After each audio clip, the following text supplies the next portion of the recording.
Hello guys, in this video I'm going to show you how to turn on the maintenance mode in your Samsung Galaxy Tab device. The first thing you need to do is enter the settings. Once you are done with that, you can just simply scroll down a little bit here and you can just press on device care, and here you can just scroll down a little bit and press on maintenance mode.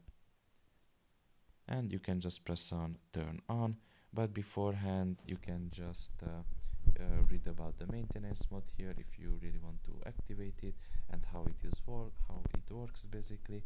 And if you want it, you can just press on turn on, and now you can just restart your device and the maintenance mode will be turned on.